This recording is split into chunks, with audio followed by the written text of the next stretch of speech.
రొయ్యల పులావ్ కోసం ఒక అర కేజీ రొయ్యలు తీసుకుని ఇలా శుభ్రం చేసుకోవాలండి. నేను ఇందులో సాల్ట్ నిమ్మరసం వేసుకుని క్లీన్ చేసి పెట్టుకున్నాను. ఇవి ఇలా పక్కన పెట్టేసుకోవాలి. ఇప్పుడు పులావ్ కోసం మసాలా రెడీ చేసుకుందాం. మసాలా పొడి రెండు స్పూన్లు ధనియాలు, ఒక హాఫ్ స్పూన్ జీలకర్ర, యాలకులు, చెక్క, లవంగాలు, 4 మిరియాలు వేసుకోవాలండి. స్టవ్ వెలిగించుకుని దోరగా ఫ్రై చేసుకోవాలి, మాడిపోకుండా. లైట్గా ఫ్రై అవ్వాలండి ఇది. ఇప్పుడు ఇందులో 3-4 ఎండుమిరపకాయలు కూడా వేసుకుని వేయించుకోవాలండి. ఈ మసాలా స్పెషల్ అండి దీని పలావ్లోకి. చాలా బాగుంటుంది మసాలా వేసుకోవడం వల్ల. కారం ఎక్కువ తినే వాళ్ళంటే ఇంకా 2 ఎండుమిరపకాయలు వేసుకోవచ్చండి.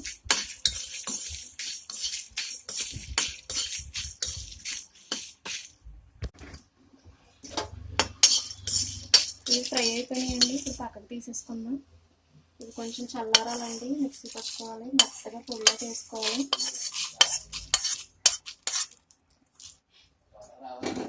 నేను బియ్యం తీసుకున్నానండి. ఈ లోటాతో కొలుచుకున్నాను నేను. మీరు కప్పుతోటైనా గ్లాస్ తోటైనా దేనితోటైనా కొలుసుకోవచ్చు. ఈ నార్మల్ రైస్ అండి, సోనా మైసూర్ బియ్యం.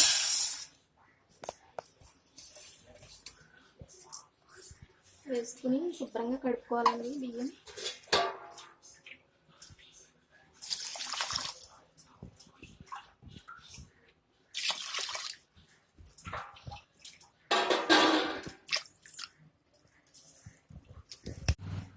స్టవ్ వెలిగించుకుని ఇలా పెద్ద గిన్నె పెట్టుకోవాలండి.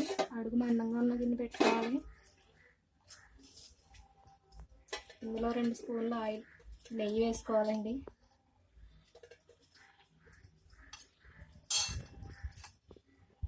3 స్పూన్ల ఆయిల్ కూడా పోసుకోవాలి.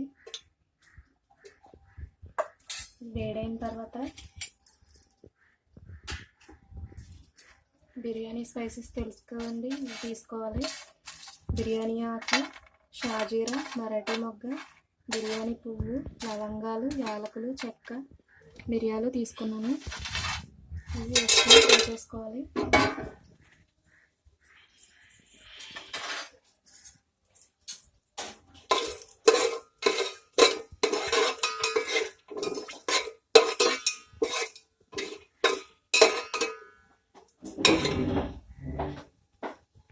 కొంచెం వేగనియండి. ఇందులో 1 కప్పు సన్నగా పొడుగ్గా కట్ చేసుకున్న ఉల్లిపాయలు వేసుకోవాలి.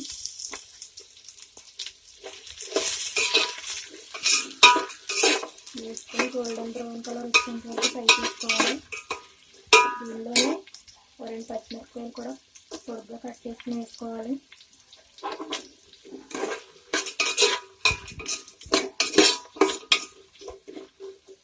ఇందులో కొంచెం కరివేపాకు,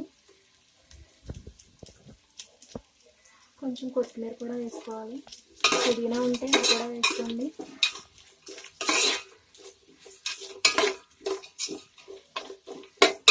ఉల్లిపాయలు మంచి కలర్ రావాలండి, బ్రౌన్ కలర్లో రావాలి.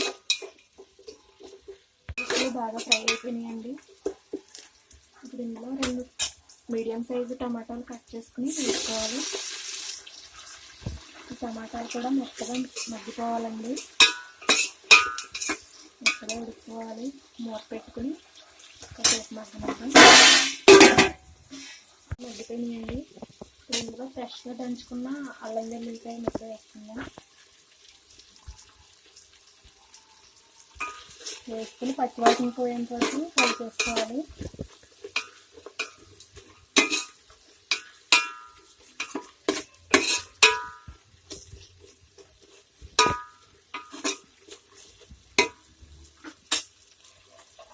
కొంచెం ఫ్రై అయింది కదండి. ఇప్పుడు దీనిలో శుభ్రం చేసుకున్న రొయ్యలు కూడా వేసుకోవాలండి. వేసుకుని లైట్గా ఇలా కలుపుకుంటూ ఫ్రై చేసుకోవాలి.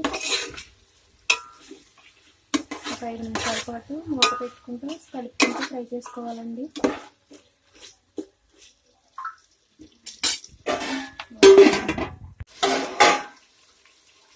రొయ్యలు కూడా కొంచెం ఫ్రై అయ్యిందండి. ఇప్పుడు ఒకసారి కలుపుకున్న తర్వాత ముందుగా మనం పొడి చేసి పెట్టుకున్నాం కదండి మసాలా పొడి, అది కూడా వేసుకుందాం. వేసుకుని మొత్తం రొయ్యలన్నిటికీ పట్టేలాగా బాగా కలుపుకోవాలి. ఇవన్నీ బాగా ఫ్రై అయినాయండి. ఇందులో కొంచెం చిన్న కప్పు కమ్మని పెరుగు తీసుకోవాలి. పుల్లగా ఉండకూడదు పెరుగు. వేసుకుని బాగా కలుపుకోవాలి. అసలు ఆ స్మెల్ అయితే చాలా బాగుందండి.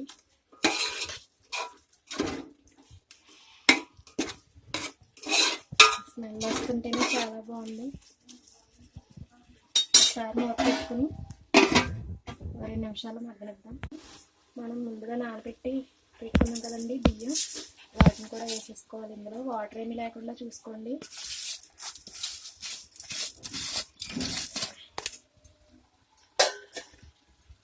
వేసుకున్నాక ఒకసారి బాగా కలుపుకోవాలండి. మసాలాలన్నీ రైస్ పట్టేలాగా కలుపుకోవాలి.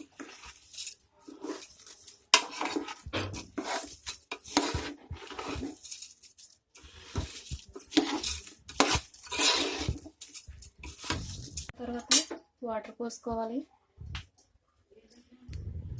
నేను 1 లోటా రైస్ తీసుకున్నాను కదండి, 2 లోటాలతో నీళ్ళు పోసుకోవాలి. వంతుకి 2 వంతులండి, కరెక్ట్గా సరిపోద్ది. ఒకసారి ఇలా కలుపుకొని ఉప్పు వేసుకుందాం.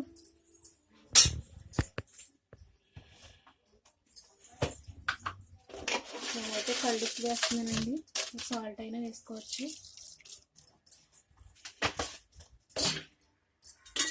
వేసుకుని ఒకసారి కలిపేసుకుని మంటని మీడియం ఫ్లేమ్లో ఉడకనివ్వాలండి. మీడియం ఫ్లేమ్లో పెట్టుకోవాలి. మూత వేసుకుని ఒకసారి మూత తీసి చూద్దామండి.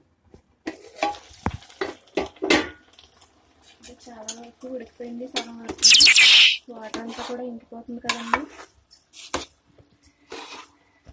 ఒకసారి అలా కలుపుకొని ఇప్పుడు మంటని పూర్తిగా లో ఫ్లేమ్లో పెట్టుకొని మగ్గనిద్దామండి. ఒక 15 నిమిషాలు. ఇప్పుడు మళ్ళీ ఒకసారి మూత తీసుకుని ఒక అరచెక్క నిమ్మరసం పిండుకోవాలండి, గింజలు లేకుండా. అలా పిండుకున్న తర్వాత దీనిలోనే మళ్ళీ 1 స్పూను నెయ్యి వేసుకోవాలి.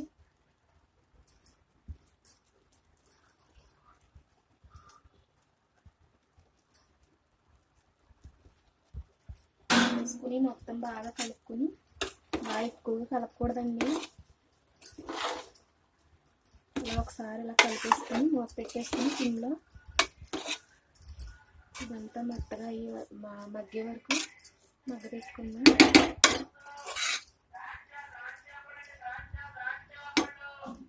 రైస్ అంతా ఉడకాలి.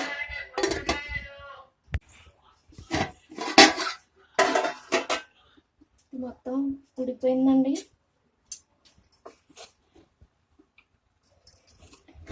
చాలా పొడి పొడిలాడుతూ అయింది. ఇప్పుడు స్టవ్ ఆపేసుకుందాం. పైనుంచి కొంచెం కొత్తిమీర వేసుకుందాం.